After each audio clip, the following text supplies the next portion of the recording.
inflation figures are also out. That will be on the first part of our show today. And on the flip side of the show, we will discuss something else. Yes, we will look at the report from the PricewaterhouseCoopers. That report talks about micro and small, medium enterprises. That's their performance for the year in review. We'll look at the factors that brought together and that put together this report and what it stands for, what it intends to achieve, and the positives there for operating SMEs in the country. It promises to be very interesting as usual. Let's get some stories making headlines before we get talking. The federal government has emphasized the need for a collaborative effort from all stakeholders and security agencies to protect critical power infrastructure. Minister of Power, Mr. Adebayo Adelabu, said this in a statement released in Abuja when members of the civil military corporation led by Mr. Adams Otaku paid him a courtesy visit. The minister has stressed the importance of power infrastructure in the nation's industrial development. He says it could not be overstated and had become essential to protect all assets scattered nationwide, while highlighting that Transmission Company of Nigeria had faced challenges due to theft-related issues in most states where high-voltage transmission lines have been tampered with by hoodlums. The minister commended the team for their efforts while calling for urgent actions to discourage energy theft, urging civil society groups to help government sensitize the public against such behavior. Well, news just in, let me tell you that Nigeria's headline inflation rate decreased to 33.40% in July 2024. Well, that's down from 34.19% in June 2024. Now, this marks the first decline in headline inflation rate since December 2022, with last drop to 21.34%. The latest figure is based on the report from the National Bureau of Statistics CPI report for July 2024. According to the report, the headline inflation rate decreased by 0.79 percentage points in July 2024 compared to June 2024. Now, on a year-on-year basis, the rate was 9.32 percentage points higher than in July 2023, which stood at 24.08%. This indicates an increase in the headline inflation rate on a year-on-year basis for July 2024 compared to the same period in the previous year. Well, let's take it up from here, and I have a partner, senior economist with SPM Professionals, Mr. Paul Alaje, joining me to understand this figure released by the MBS. Mr. Alaje, I must thank you so much for joining the program at this time. Thank you so very much Mr. for having me. Alaje, can you hear me? I can hear you, but it's very low. Okay, I can't hear you so clearly, but let me ask you my question. Yes, you've seen the inflation figures, and it's down. There's a bit of decline. Looking at what we had earlier, 34.19%. Now we are standing at 33.40%. A bit of drop when you look at this. Was it expected, or what do you make of these figures?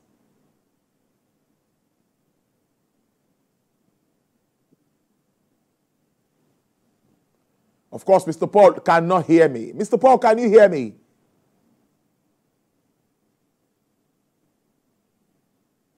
I can hear you, but it's a bit faint. So I'm asking you, what is your reaction to the inflation figures just released by the MBS? Yeah, my reaction is that it's a good development. The inflation number is reducing. I don't know if you can hear me now. I can hear you, but it's not very loud. But go ahead. The inflation number is decreasing. But it's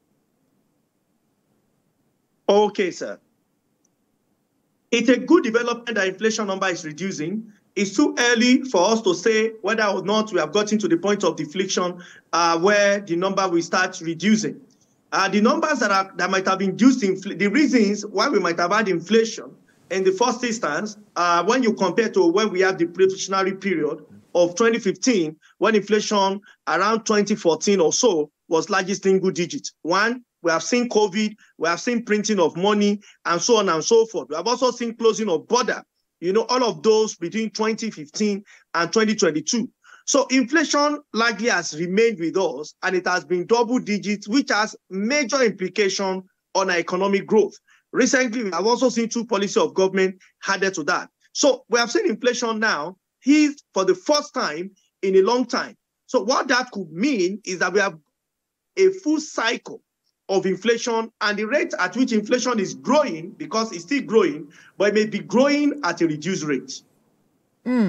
A good way to start this. But you will notice also, before we go back to inflation again, that we've seen some reduction in some price of some basic food items. For example, yes, you would agree with me, the drastic drop in the price of tomatoes. And everyone is talking about this now. So are we likely to see this moving forward regarding to other food stuff? Well, you know, some of the food we consume and produce in Nigeria, they are seasonal. When the season change, it's likely we see some drop. So like you have seen in the case of tomato and some other things, we have also seen that the president have signed that some food item could be brought into Nigeria. You might see some slight drop because exchange rate, of course, we have impact. We are still demanding for foreign currency to bring some of those items into Nigeria. So for me, I think in the coming period, with season of agricultural output that we got into, especially around July, and that may extend for some time close to around November, we might see inflation moderating, or at best, either increasing or reducing only within the margin of 1%. So it's a corridor with which we are seeing. But if we have time, just I'm not sure of how much time we see. All of these impacts are affecting what we call the non-monetary inflation, other kinds of inflation. So if we can work more on this non-monetary inflation, we can see inflation number even further by up to about 2 to 5% year on year. That's when we look at it from now till sometimes around May, June next year. So that is just solving the non-monetary factor. But we still have huge inflation concerns, which has to be with monetary inflation. One, printing of money, which we saw under the last dispensation, likely over 20 trillion naira. That inflation number cannot disappear overnight, unfortunately. Two, we might also see that devaluation of naira is another major concern around monetary inflation. That will also be with us for a while. But that does not mean inflation will not grow, but it may grow at a reducing rate, just as we have seen right now. So moving on a year-on-year basis, we see a 9.32 percentage points higher than July 2023. We stood at 24.08%. Let's look directly at what you raise. Government is saying that there should be waivers. There should be zero tax on some of these food items. Economists like you have argued that there are some positives and negatives in this kind of development, because even the customs came out to say a particular amount might be lost looking at this move by government. But explain to us the positives in this move by government. Yes, you say we might see price a bit. How long? Is just for 180 days. What does it also mean for the FX market? I've seen that government is saying remove waiver, and we have not actually. I've seen some of the announcements made by government just to ease consumption for the people, but we have actually not felt the impact of these policies.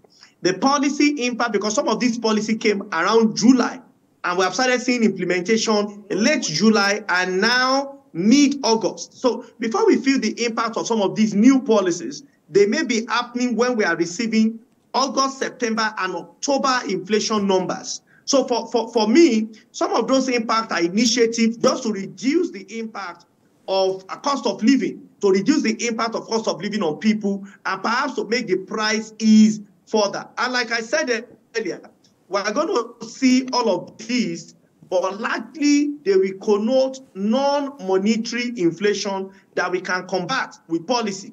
But for us to come out and perhaps go to 15, 20, and perhaps a single-digit inflation, we need to also fight from monetary angle so that we know we are done with monetary-driven inflation. Now that government is also trying to address transportation costs. That remains very important. Movement of food produce in and out from, of course, rural to urban areas in some cases. CNG is being introduced, electric vehicles, everyone is thinking along that line. What about that? What are the expected implications of all of these moves by government? These are focused on trying to drive down costs. How long are we going to wait?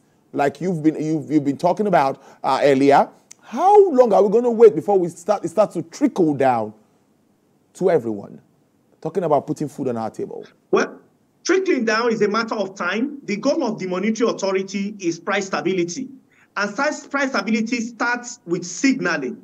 The economy at large, which of course most of the time are responsible for non-monetary inflation, they started giving positive signaling such as one, the removal of tariff and so on and so forth, trying to make production or exchange or consumption relatively easier. They've started doing that. That is for non-monetary induced inflation. Yes. Because I need to correct a notion.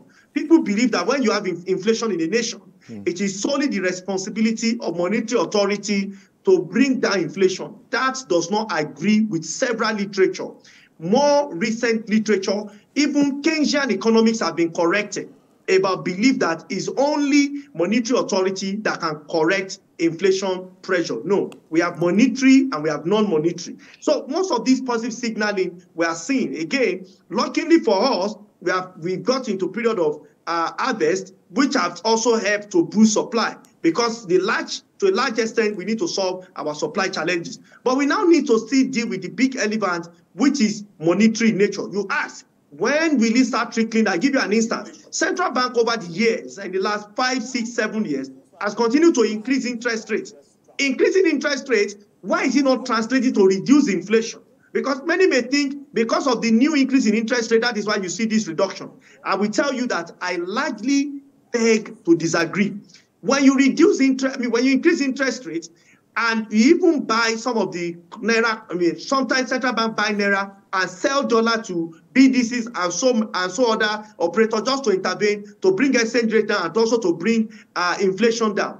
What happened is that such money are still sterilized. They are still sterilized back into the economy.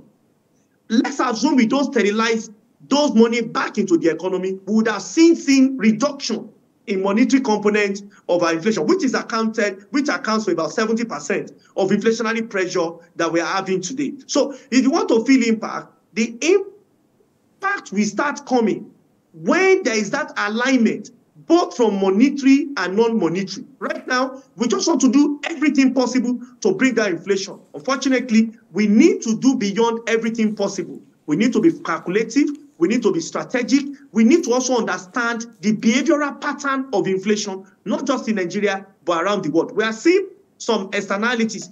What's it called? Ghana, the inflation came down. In the US, inflation came down. Around the world, inflation numbers are coming down. But as this started influencing or affecting commodities that Nigeria is buying from those countries, well, I doubt.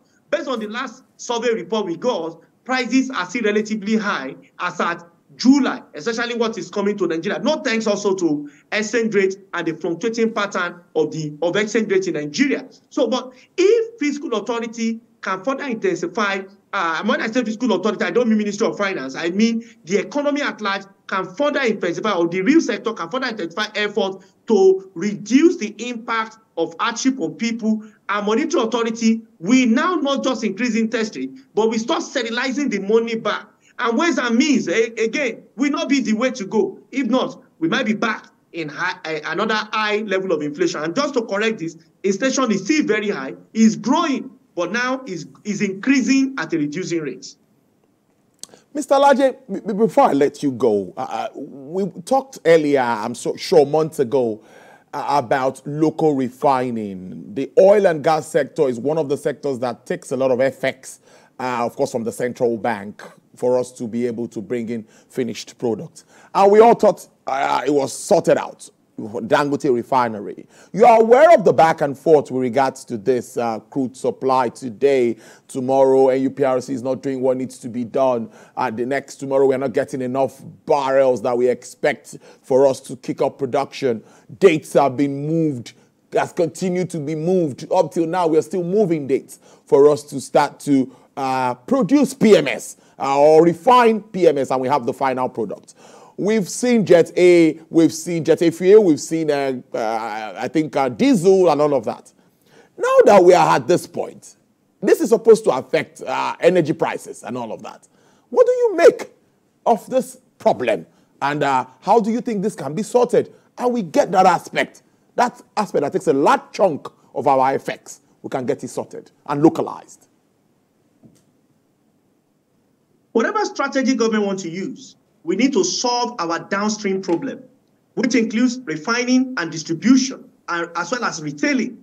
The earlier we solve it, the better it will be for us. Now, this short celebration we are having, or joy that inflation came down, with what we are seeing with PMS, as of yesterday, I bought in a filling station, and hear me very carefully, not black market, filling station in Abuja, 910 naira per liter. Good. 910 naira per liter. Station. If I don't want to buy there, we have to go through long queue and lose man hour between 3 to 6 hours. So we have to make choices. It's a big challenge for us. If we are going to support Dangote refinery, I understand that things have been messed up regarding forward sales. And I remember 2-3 years ago, I had some of these conversations with you, both in your studio in Lagos and your studio in Abuja. Repercussion of not taking precaution is what we are having in 2024. And unfortunately, this repercussion may stay with us a bit longer. Look at it again. We have 4 refineries. I have advocated that these 4 refineries, we have no business maintaining them.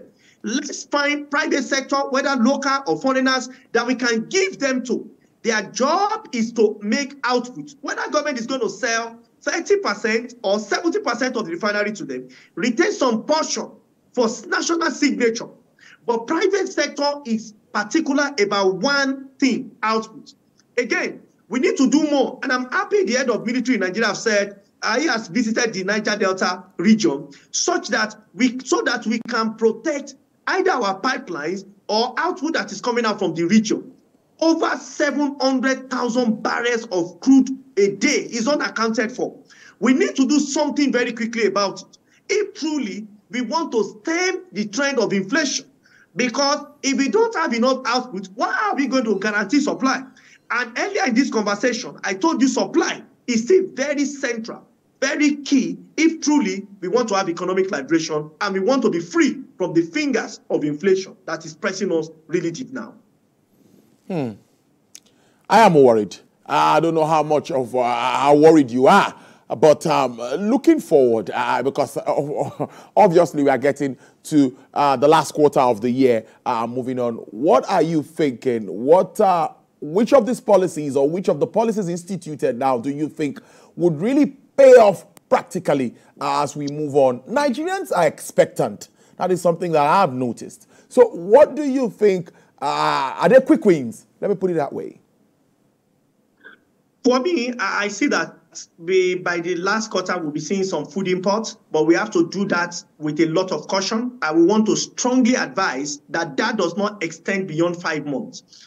India made that mistake because they were seeing food supply relatively cheaper from another country. It sank, the country got stuck in it until new leadership came and said we have to free our country from leadership, from ship to mouth. It was sweet at the initial stage, but the foreign country deliberately reduced the value of their currency. Then India became largely dependent on importation. And this was what happened in the 70s and in the 80s and the 90s within Indian territory. Today, India became liberalized from ship to mouth. What we want to do, we have to take a lot of caution. It's a short-term measure. I've mentioned that this is a short-term measure we can optimize to reduce the pressure on our food. And we can do this for a maximum period of 6 months, 180 days. If we go beyond that, what is good may become hurting. It's like taking antibiotics. And if you take antibiotics because somebody has a particular, maybe maybe viral infection or so, but doctors have recommended it to solve that problem. But the person will have to go back to healthy living. But imagine if somebody say he wants to live perpetually on antibiotic. Implication is that it's going to have implication on our foreign reserve. It's also going to have implication on local production. That is why this must be done very shortly. So in the next quarter, I am seeing some kind of improvement in food supply, which can help reduce or at best keep price of food the same. Remember that for inflation, what it needs to change the tide is stability. That stability, I believe, we will see in the coming period. Mr. Paul Alaje, I must thank you so much for your time. Partner, senior economist, SPM professionals. We really appreciate this. Thank you so much, Paul. Please. Coming up on our show now, we'll shift our focus to PricewaterhouseCoopers survey on MSMEs. It's titled Building Resilience, Strategies for MSME Success in a Changing Landscape. Senior Manager, Tax Advisory Services at PricewaterhouseCoopers, Tax and Regulatory Service at PricewaterhouseCoopers, Mr. Abiodun Kayode Ali will join me after this break to continue this conversation.